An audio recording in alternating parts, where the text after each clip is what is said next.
Amén. Muy bien, estamos realmente agradecidos a nuestro Padre fiel porque de acuerdo a lo que estamos recibiendo de su palabra, Él nos ha predestinado para ser hechos a la imagen misma de Jesucristo, ¿verdad? Que si recuerdan eso, lo que Dios nos está impartiendo, que en su corazón Él predeterminó no tener solamente un hijo, sino que en Cristo tener muchos hijos y que nosotros seamos la imagen misma de Jesucristo, que podamos expresarlo, no solo seguir su ejemplo, hemos dicho, sino también expresar a Jesucristo en todas las áreas de nuestra vida. Y qué bueno que nuestro mismo Salvador, nuestro Rey Señor, el León de la tribu de Judá, Él ha provisto lo necesario para que crezcamos a la medida de la estatura de la plenitud de Él mismo. Porque Él es la cabeza, nosotros somos el cuerpo. Amén. Entonces somos la imagen de Cristo y tenemos que caminar y crecer, como dice la Escritura, con la provisión que Él nos dio a la medida de la estatura de la plenitud de Él mismo.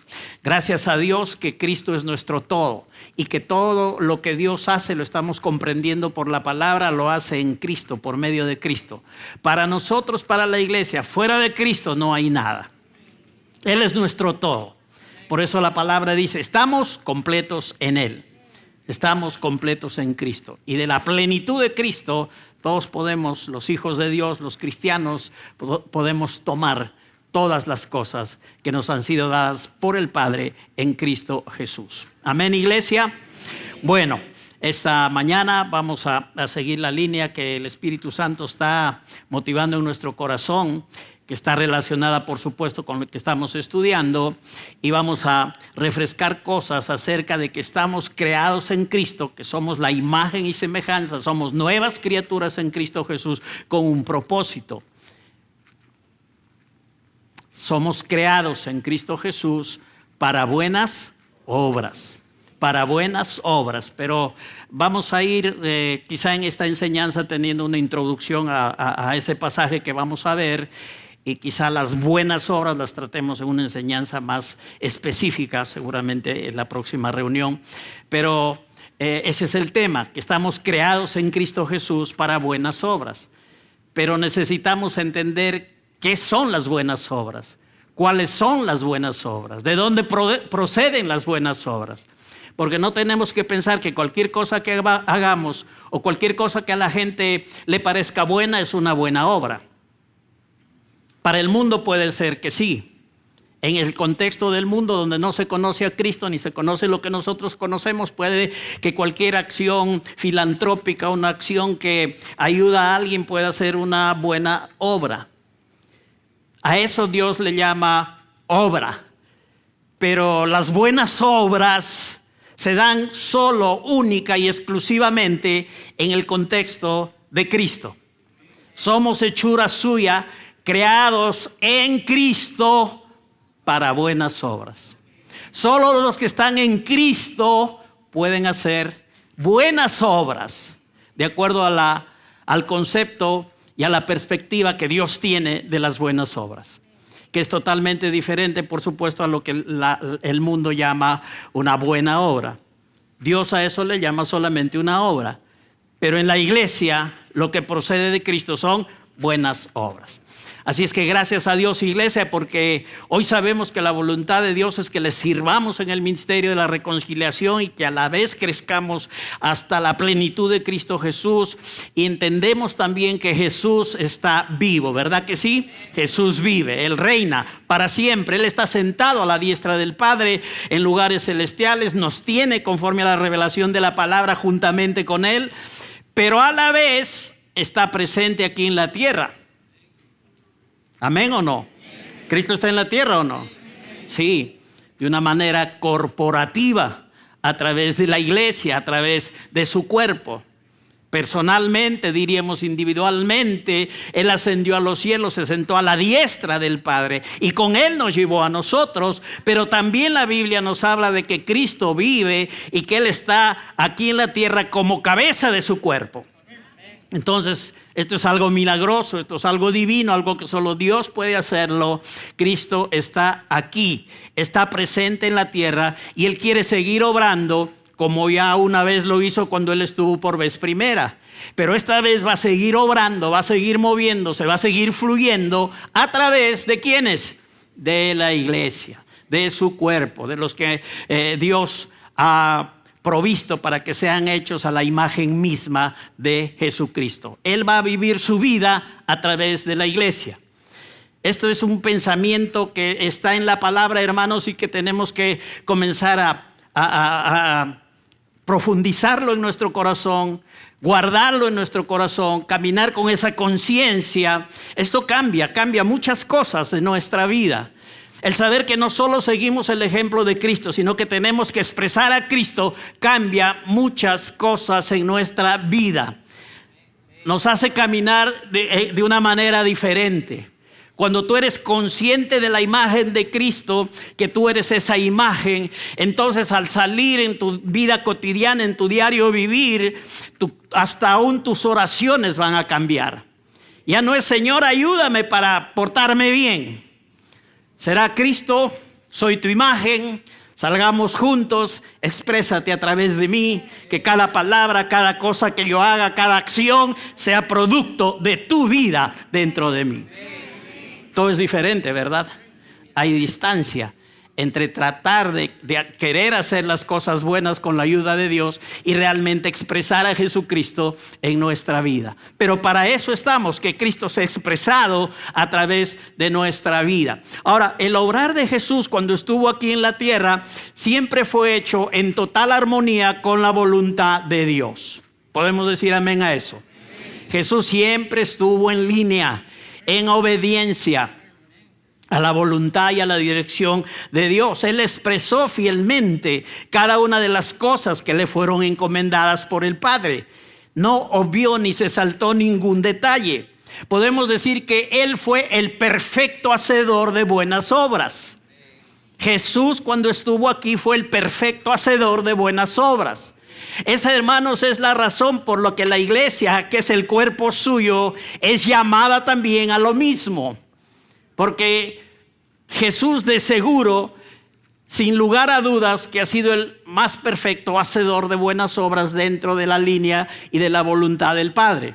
Ahora nosotros somos la iglesia, somos el cuerpo de Cristo. Esa es la razón por la cual la Biblia también nos enseña, Dios nos revela que estamos llamados a hacer lo mismo. Dejemos que la palabra de Dios nos refresque en esto.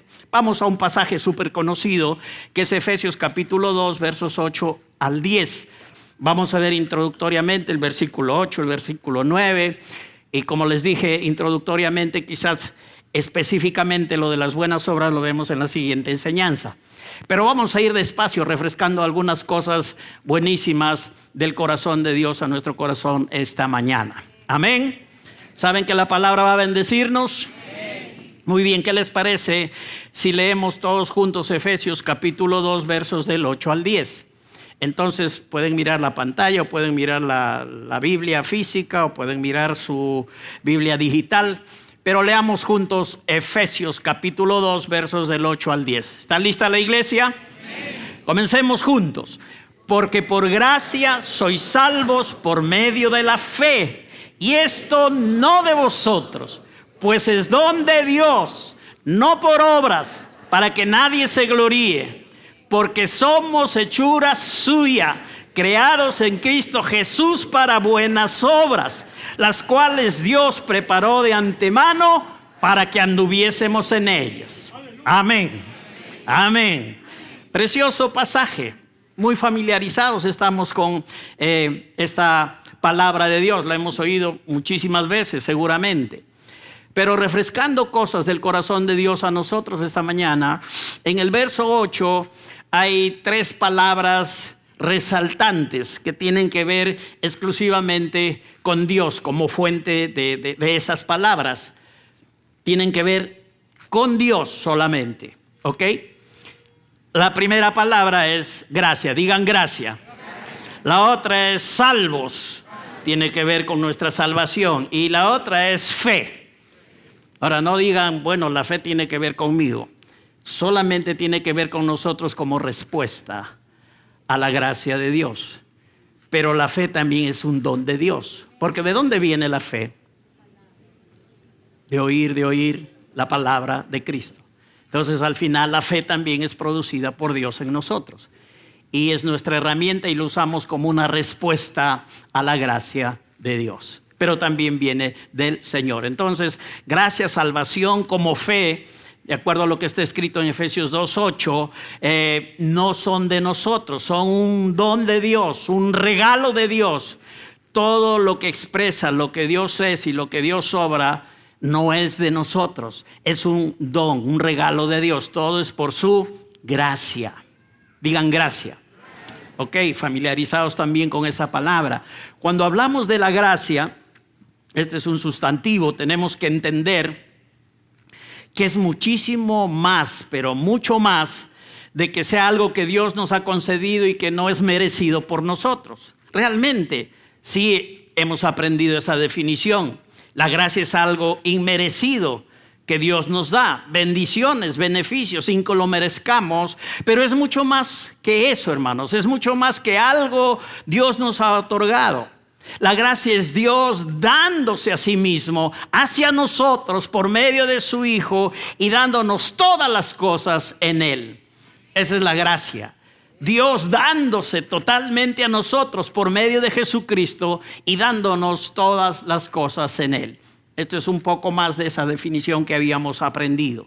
La gracia, ¿qué dice, iglesia? La gracia dice que por amor a nosotros, por amor de Dios, por amor de Cristo mismo, Él murió por nosotros y nos hizo parte de su muerte, llevándonos en ella. Quiere decir, como dice la Escritura, que cuando Cristo murió, nosotros estábamos ahí. Nosotros también morimos. Cuando Cristo fue sepultado, sepultados fuimos juntamente con Él. Pero cuando Cristo resucitó, también hemos resucitado con Él. Estas son realidades espirituales, cosas que han pasado y que tenemos que tenerlas muy en cuenta en nuestra vida para vivir de acuerdo a lo que Dios ha dispuesto y ha diseñado que vivamos nosotros siendo imagen misma de Jesucristo. Estamos identificados totalmente con el Señor Jesús en su muerte, en su sepultura, en su resurrección. Él nos llevó con Él al cielo. Estamos ahí en Él, juntamente sentados con Él en lugares celestiales. Esto es tremendamente maravilloso. Él murió por amor a nosotros, nos hizo parte de su muerte, nos llevó en ella para que ahora Él sea nuestra vida. Porque Él murió y morimos con Él, hoy Él vive y Él es nuestra vida. Y podemos dejar que Él mismo viva a través de nosotros. Esto quiere decir que morimos una muerte que no podíamos morir, porque Él murió y nos llevó en ese sacrificio con Él. No hemos tenido que morir nosotros en la parte práctica, física, personal, ¿verdad que no? ¿Han sido crucificados alguna vez? ¿Me dicen dónde? ¿En qué monte? ¿En qué cruz? No, Cristo murió, nos llevó en su muerte y nos hizo morir una muerte que no podíamos morir, para vivir una vida que no podíamos vivir. Porque nadie puede vivir la clase de vida que Dios quiere si no es solo y total y absolutamente en Cristo Jesús. Él es nuestra vida. Precioso, Él nos llevó en su muerte para morir una muerte que no podíamos morir y para que luego de eso, como resultado, podamos vivir una vida que antes no podíamos vivir.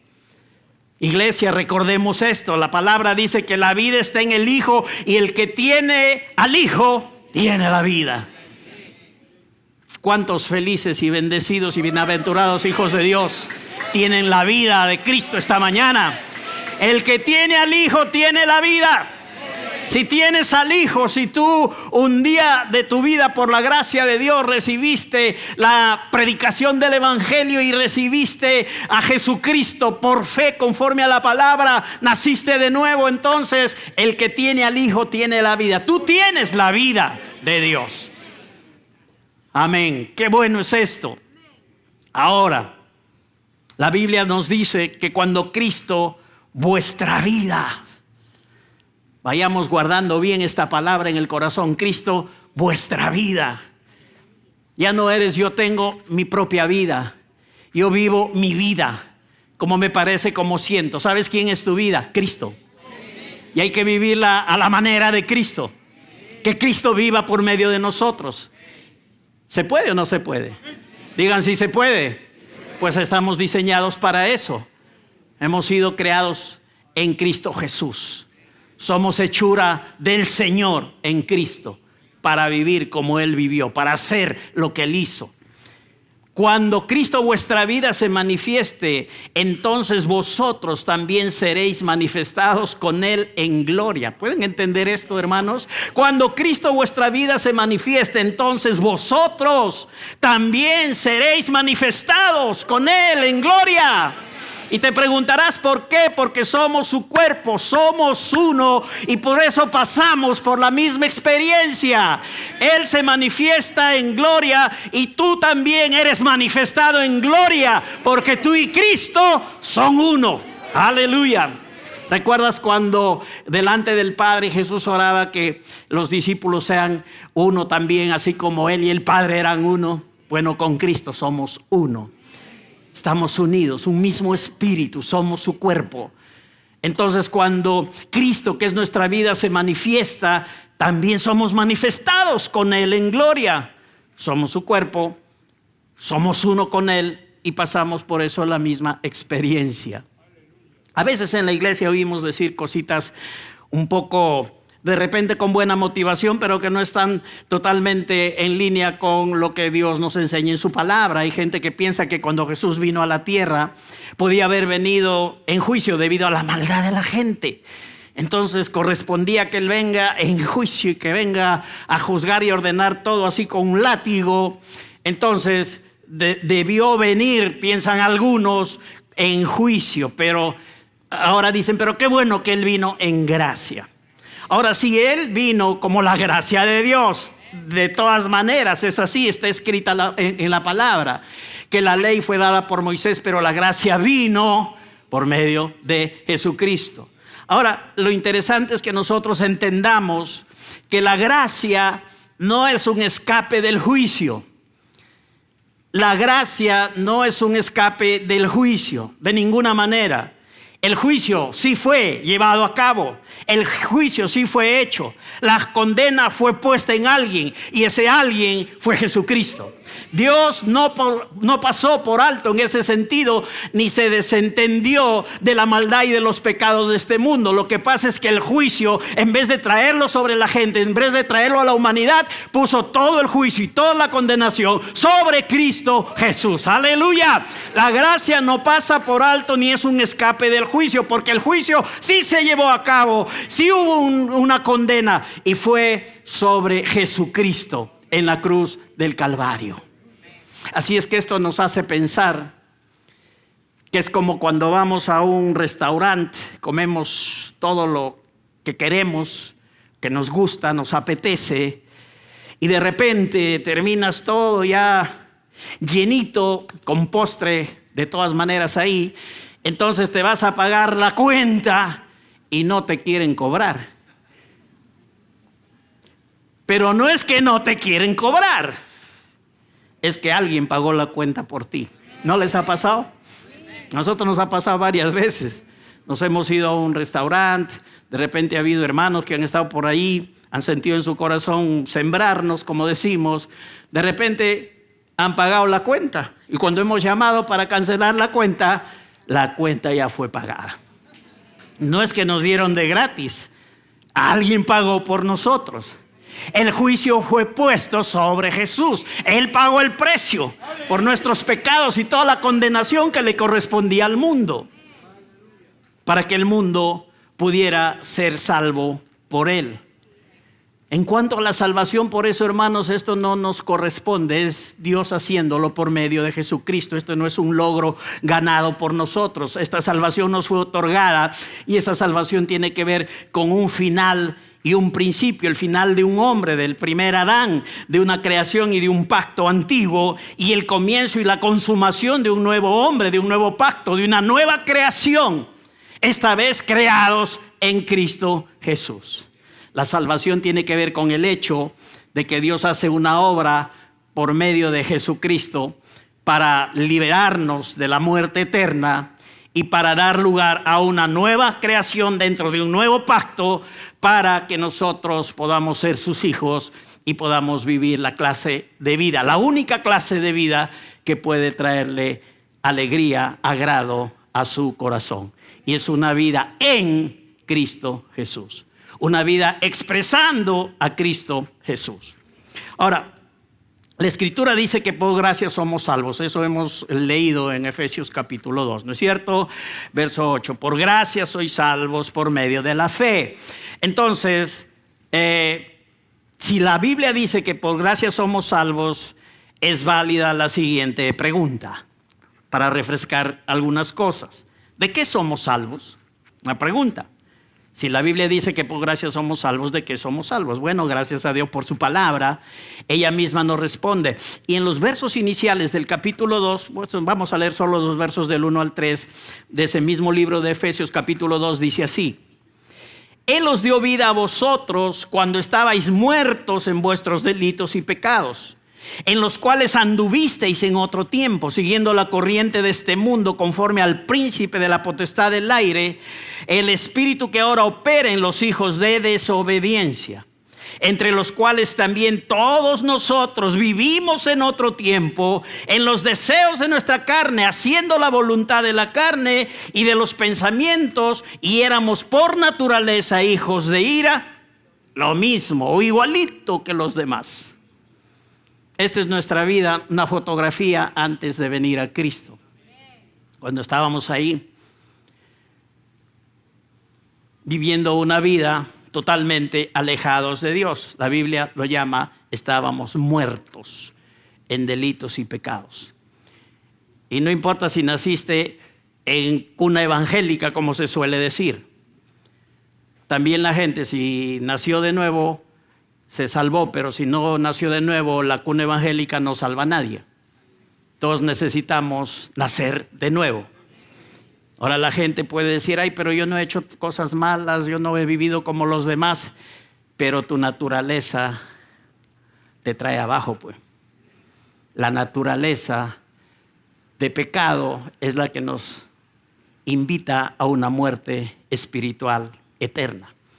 Y mientras no haya una nueva creación, mientras las personas no nazcan de nuevo, no importa en qué cuna nacieron. Lo importante para Dios es nacer de nuevo, ser nuevas criaturas en Cristo Jesús. Entonces, esto es una fotografía, un antes de. Nos habla de lo que vivimos, en donde estuvimos, qué hacíamos antes de ser nuevas criaturas. Esto de aquí es tiempo pasado. Hay una traducción que es la palabra de Dios para todos que este mismo pasaje lo dice de la siguiente manera. Es interesante, no hay pérdida del sentido de la escritura, pero es bastante más claro. Dice, hace tiempo ustedes estaban espiritualmente muertos a causa de sus pecados y sus ofensas contra Dios.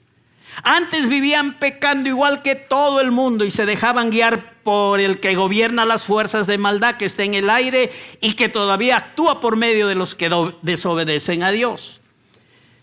Pero todos nosotros vivíamos así antes. Nuestra forma de vida era complacer los deseos perversos de nuestra naturaleza carnal. Hacíamos cualquier cosa que la naturaleza carnal deseara o que la mente pudiera imaginar.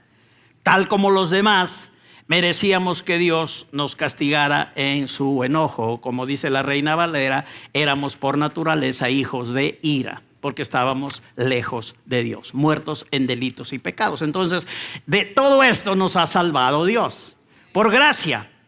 Esto es la salvación, de esto nos salvó Dios. Entonces, ¿qué nos llevó a estar muertos? ¿Cuál era la razón para estar en ese estado que la palabra menciona? Esa causa, como les acabo de decir, de haber heredado la naturaleza adámica, la naturaleza de pecado.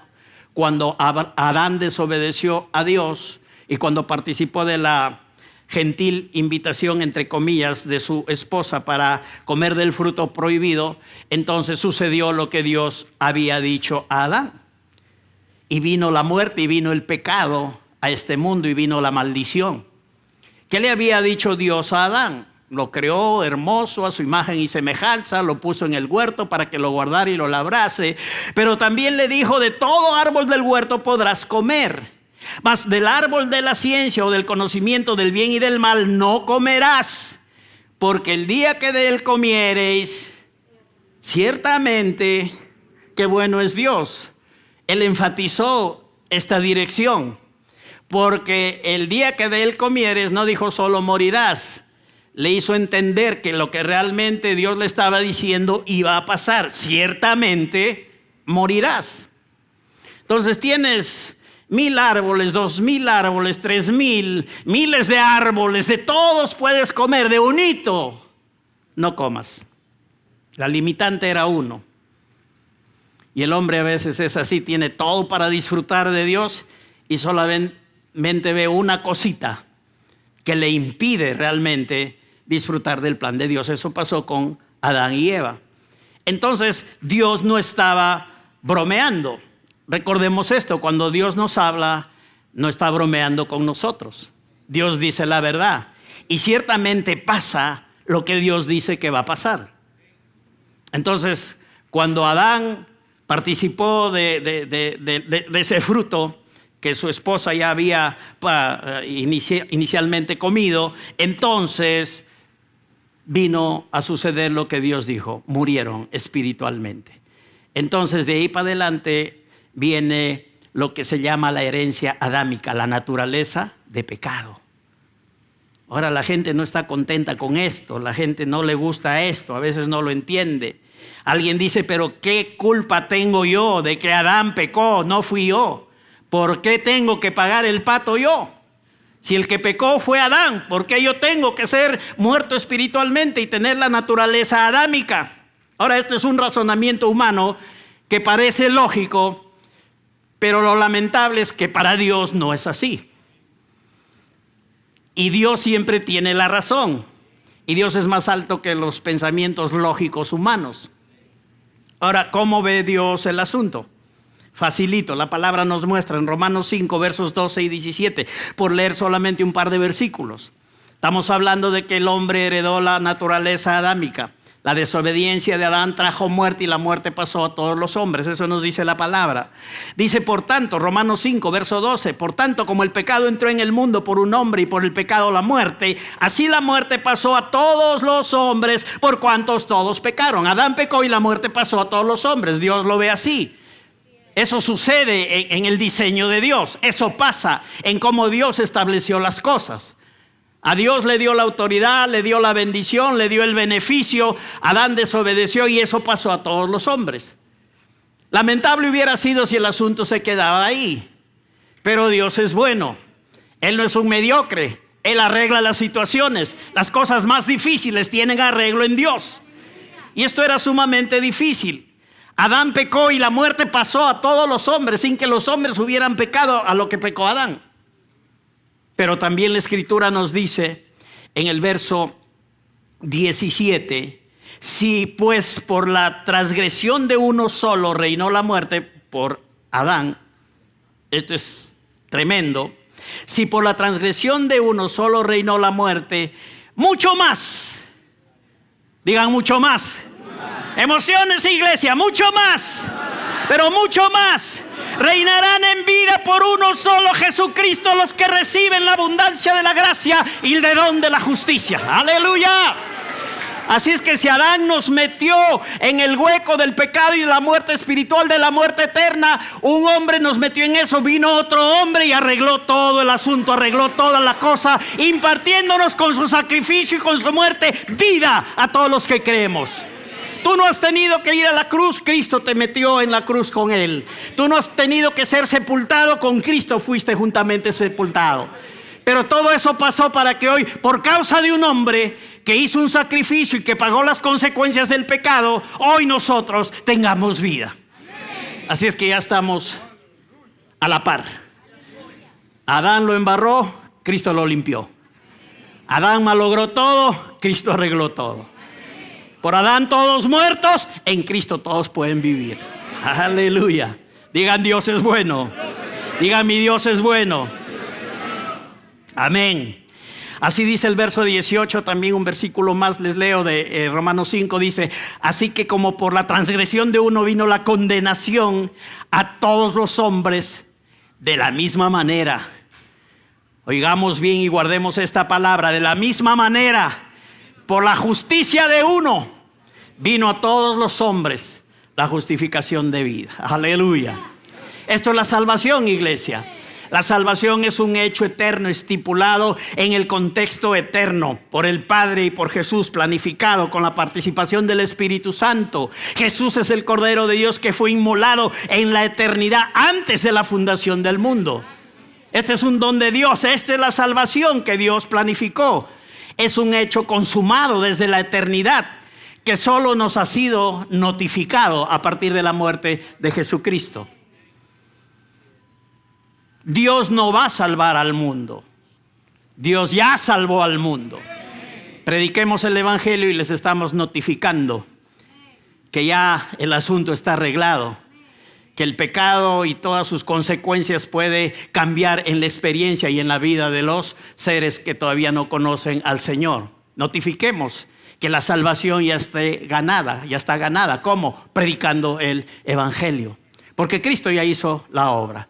Un hombre malogró todo, Adán, y viene Jesús y compone todo a través de una obra perfecta, de un sacrificio donde nos lleva totalmente identificados con Él para hoy tener su propia vida. Jesús dijo en la cruz una declaración sumamente osada pero maravillosa. Él, dentro de otras cosas que Él dijo: Dios mío, ¿por qué me has abandonado? Padre, perdónalos porque no saben lo que hacen. Él, antes de morir, declaró una sola palabra. Él dijo: Tetelestai, Tetelestai. Ha sido traducido como todo está consumado o consumado es. Y saben que esto significa que todo está cancelado, que la deuda por el pecado ya fue pagada. Tetelestai. Frase, palabra pronunciada por Jesús en la cruz antes de expirar. Con este sacrificio, con lo que estoy haciendo, la deuda está cancelada. El pecado ha sido pagado. Entonces hay libertad de ser salvos si creemos en Jesucristo y en su obra expiatoria. Si aceptamos que Él es nuestro Señor y Salvador. Y eso es lo que ha pasado en nosotros, que estamos aquí esta mañana como hijos de Dios y miembros del cuerpo de Cristo. Esta palabra tetelestai, hemos escuchado, lo recordamos, solamente era puesta ahí en las celdas de quienes estaban purgando condena, estaban presos. Y cuando ya pagaban su culpa y se cumplía el tiempo de su condena, ya tenían que salir libres. Entonces los soldados romanos iban y plantaban un papel con esta frase que decía: tetelestai, la deuda y ha sido cancelada. Abrían la puerta y el preso salía libre. Tetelestai es la palabra que nos habla de nuestra libertad en Cristo para ser salvos de la condenación eterna, ser salvos de todas las maldiciones en las cuales nos metió Adán, de ser libres de toda cosa opuesta al propósito de Dios. Tetelestai, la puerta de la cárcel se ha abierto y hoy somos libres para vivir la clase de vida que Dios nos ha dado en Cristo Jesús. Aleluya. Tetelestai, ¿cuántos dicen amén? Digan: la deuda está pagada, el precio ha sido pagado. Aleluya. Somos salvos de la muerte eterna y de la condenación y del castigo por el pecado. Dios nos salvó de la vida pecaminosa que vivíamos lejos de Él. ¿Para qué? Para que hoy podamos disfrutar de una vida abundante en la cual vamos experimentando progresivamente la libertad de todas las maldiciones a causa del pecado. Y lo mejor de lo mejor es que hemos sido salvos para ser miembros de su cuerpo y para expresar la vida de Cristo a través de nosotros. El gran propósito de Dios, hechos a la imagen misma de Jesucristo. Gracia, salvación son don de Dios, regalo de Dios. ¿Cuántos quieren oír un poquito de fe? Unos cuantos. Los que no, anímense y péguense a los que sí quieren. Respecto a la fe también es un regalo de Dios, les decía, para nosotros. Esta no surge de la cabeza o de un buen corazón. La fe genuina surge ¿de qué? De oír y oír la palabra de Cristo. Romanos 10:17. Es pues la fe por el oír y el oír la palabra de Cristo, dice en el original. Las traducciones de la mayoría dicen por oír y oír la palabra de Dios, pero en el original dice por oír la palabra de Cristo, respecto a Cristo, lo que tiene que ver con Cristo, lo que dice Cristo, lo que significa Cristo, lo que es Cristo. La fe en Cristo, que es la palabra encarnada de Dios, es lo único que nos puede conectar con la gracia de Dios para bendición nuestra. Por eso es que decimos, en Cristo estamos completos y sin Cristo no hay nada. Solo una fe en Cristo nos conecta con Dios y con su propósito y su bendición y todo lo que tú quieras del Señor. La fe es el medio que Dios revela para responder a su gracia, mostrar que le creemos también y así podemos agradarle a Él, porque sin fe es imposible agradar a Dios. Entonces, la fe es importante y viene de oír la palabra de Cristo. Es muy importante, tan importante que la palabra nos enseña que somos llamados a vivir por fe y no por vista. La palabra nos enseña que si pedimos algo a Dios, pidamos por fe. Que si vamos a obedecer a Dios, obedezcamos por fe. Y hasta para morir hay que morir por fe. Hay que morir muertes dignas, pues, de hijos de Dios. Cuando uno ya sabe que va a partir, si ya llega el tiempo, entonces hay que, en vez de generar tristeza, hablar, me voy a estar en un sitio mejor. Ahí les pesa la lengua, ¿no? A los que aman todavía lo terrenal no se quieren despegar de la tierra. Piensan que aquí está lo mejor y hay pobrecito el que se muere, decimos así. Pero no, hermanos. Pablo decía que su vivir era Cristo y el morir era ganancia. Y hasta para morir hay que hacerlo con fe, como hijos de Dios, que entendemos ese paso de esta vida natural a esa vida espiritual. Y no lamentarnos ni llorar, sobre todo si estamos en el contexto de ser hijos de Dios. Y la gente que se va antes, gloria a Dios, estará disfrutando un tiempito más que nosotros ya de la presencia del Señor. Todo a su tiempo. Pero hasta para morir necesitamos hacerlo por fe. Entonces la fe real que proviene de oír y oír la palabra de Cristo nos ayuda a no vivir con temores ni a la gente, ni a las circunstancias, ni a las peores cosas que decimos que puedan pasar. Una vida de fe nos ayuda a vivir victoriosamente delante de las circunstancias cualquiera que sean. Y vaya que estamos aquí en el mundo y aquí en el mundo nos pasan cosas inesperadas. Sorpresas desagradables. También hay de las buenas, pero a veces hay sorpresas desagradables que no estaban dentro de los planes o de lo que esperábamos que pueda suceder en nuestra vida. Hay situaciones naturales que nos hablan de que esa situación es imposible de remediarla. Y qué bueno que nosotros no podamos remediarla. Pero hay un Dios todopoderoso. Hay un Padre bueno y fiel, que Él sí puede. Para Él no hay nada imposible. Él es el Dios de todo poder, nuestro Dios de gloria.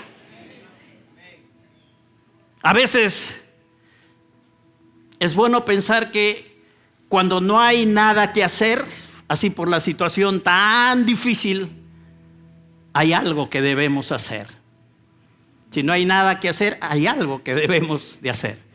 A veces la situación presiona y aplasta tanto, pero quiero decirles, iglesia, que Dios está de nuestro lado y que a Él le agrada una vida de fe, y que la fe nos dice no tengas miedo, y que la fe te dice no dejes de confiar en Dios, y que la fe te dice ten paciencia, mantente firme, y la fe te dice si Dios hizo una vez algo maravilloso ya contigo, Dios lo volverá a hacer, porque Él es el mismo, Dios no cambia, es el mismo por los siglos de los siglos.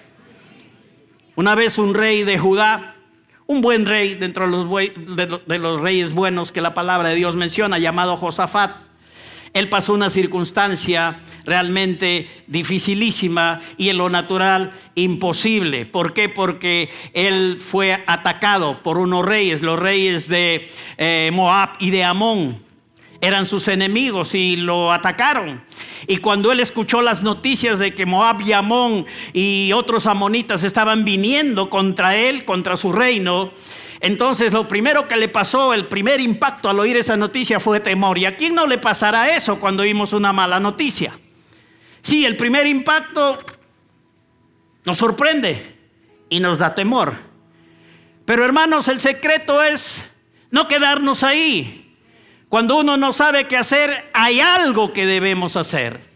Y Josafat, después del impacto y después de oír la noticia, y dice la Biblia que él tuvo temor, dice que él se humilló y consultó a Jehová y pregonó ayuno. Estas son cosas que en un tiempo determinado de nuestra vida podemos seguir, ser humildes delante de Dios, reconocer que solamente Dios puede ayudarnos, que no hay nada fuera de Dios que pueda traer resultado a nuestra vida y suplir esa necesidad. Eso se llama humildad, no el orgullo de pensar, de creer que yo puedo arreglarlo todo, que soy tan hábil, tan capaz que yo voy a arreglar todo. Josafat se humilló, consultó a Dios y pasó un tiempo especial con todo el pueblo haciendo ayuno para pasar tiempo con el Señor. Y Josafat ora a Dios. Josafat se dirige a Dios en este tiempo muy difícil y lo hace, hermano, reconociendo la fuerza y el poder inigualable de Dios. De la misma forma, él recuerda la ayuda que Dios había dado al pueblo en el pasado. Hizo una declaración tremendamente grande en cuanto a fe. Él dijo: a causa de nuestras tribulaciones clamaremos a ti, tú nos oirás y nos salvarás. Aleluya. Fe. Él se salió del antiguo pacto y comenzó a vivir en el nuevo pacto, en el pacto de la fe. Se saltó la ley y estuvo bajo las palabras de bendición y del pacto de Dios con Abraham. Y él se dirigió así: en tiempo de tribulación nosotros vamos a clamar y tú nos oirás y tú nos salvarás. Eso es fe. Sin miedo, sin temor, con osadía. En el Nuevo Testamento dice la palabra que nos acerquemos a Dios confiadamente. Purificados nuestros corazones de mala conciencia y que mantengamos nuestra profesión. Hermanos, por la obra de Cristo nuestra conciencia ha sido rociada con la sangre del Cordero para vivir libres de mala conciencia y de culpa en nosotros y así poder acercarnos a Dios confiadamente, osadamente. El término que usa el Nuevo Testamento es parresia. Acercarnos es parresia. Ser osados, ser valientes, ser francos, ser determinantes en estar delante de Dios. Eso no es herejía. Esa es la forma como Dios quiere que se acerque la gente que confía en Él. Y Josafat era uno de ellos y él dijo: a causa de nuestras tribulaciones clamaremos a ti, tú nos oirás y tú nos salvarás. Y cuando oramos, hermanos, conforme a lo que es Dios y conforme a su palabra y conforme a su poder, Dios no se queda quieto. Dios responde. En medio de toda la congregación estaba un hombre llamado Jaasiel, sobre el cual dice la palabra: vino el Espíritu de Jehová ahí en medio de la reunión y él dijo: Jehová dice lo siguiente: no temáis, no tengan miedo delante de esta multitud tan grande, porque no es vuestra la guerra es del Señor. No es vuestra la batalla es del Señor. La batalla es de Dios. Sí, a veces no hay nada que hacer en lo natural, pero hay algo que hacer en lo espiritual, y es creer y confiar que la batalla es del Señor. 5 gloriosas palabras: la batalla es del Señor. Él peleará tus batallas.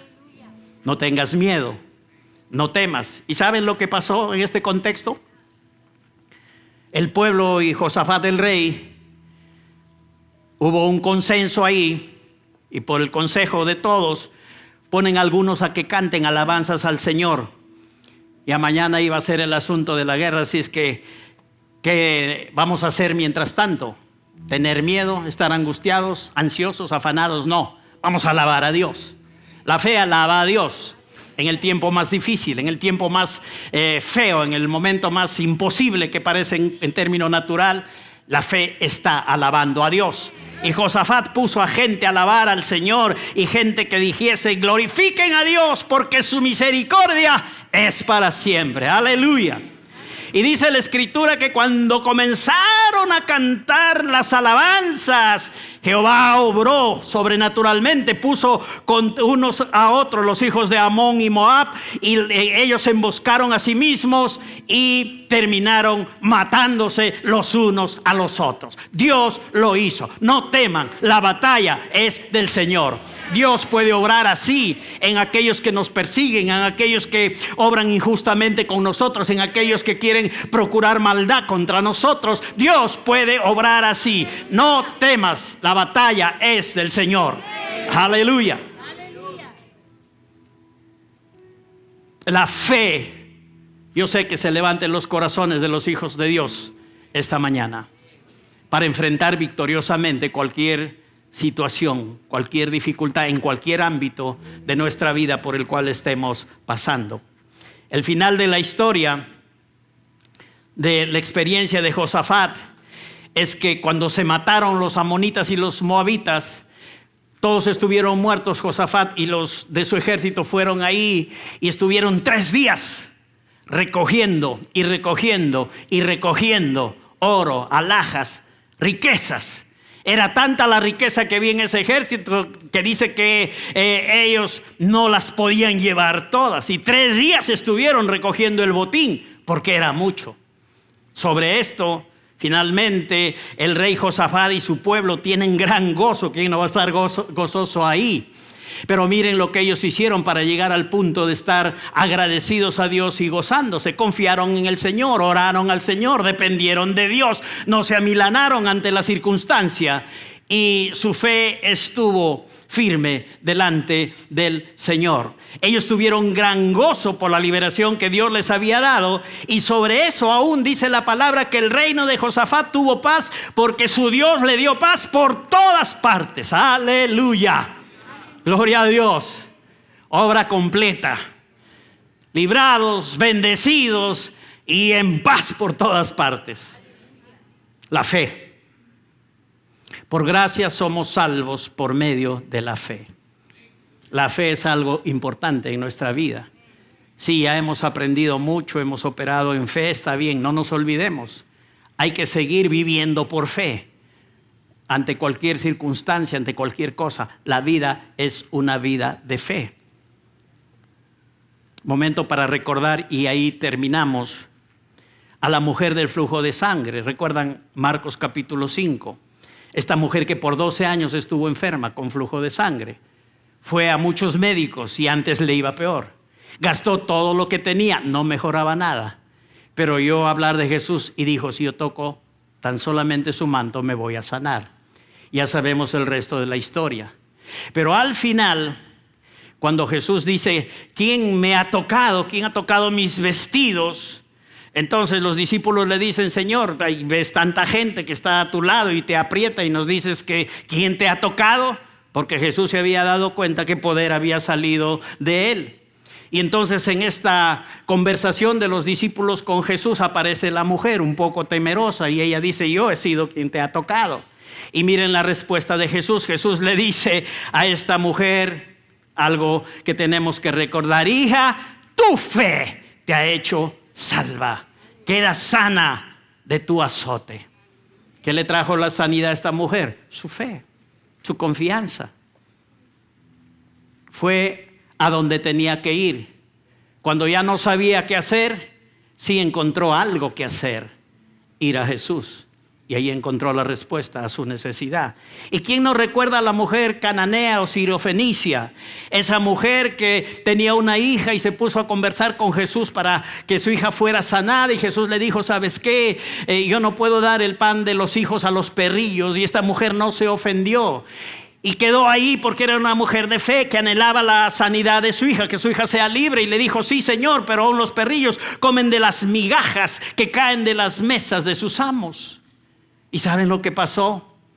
Jesús fue maravillado. Jesús fue sorprendido. Y dijo a esta mujer, oh mujer, grande es tu fe. Hágase contigo como quieres. Y su hija fue sanada desde aquella hora. Por fe. La fe trae resultados a tu vida, hijo de Dios, hija de Dios. Grande es tu fe. La Biblia habla de la fe de esta mujer como una fe megas. Sí, hoy oímos de mega plaza, tal cosa, mega mercado y megas, cosas grandes. Cuando dice grande es tu fe, usa la palabra megas, que es una palabra que significa enorme, extraña, fuerte, abundante. Pero miren lo que hizo la mujer en favor de su hija. No se rindió, persistió, creyó, se mantuvo, recibió. Y recibió la admiración, el asombro de Jesucristo. Grande es tu fe, hágase contigo como quieres. Y su hija fue sanada desde aquella misma hora. Así es que, iglesia, damos gracias a Dios por su gracia. Agradecidos porque todo lo que somos y tenemos es por la gracia de Dios. Damos gracias a Dios por esa salvación que Él nos ha dado, liberándonos de la muerte eterna y de esa vida que teníamos antes de conocer al Señor Jesucristo, que nos ha preparado y capacitado para ser imagen y semejanza del Señor y expresarlo en nuestro diario vivir.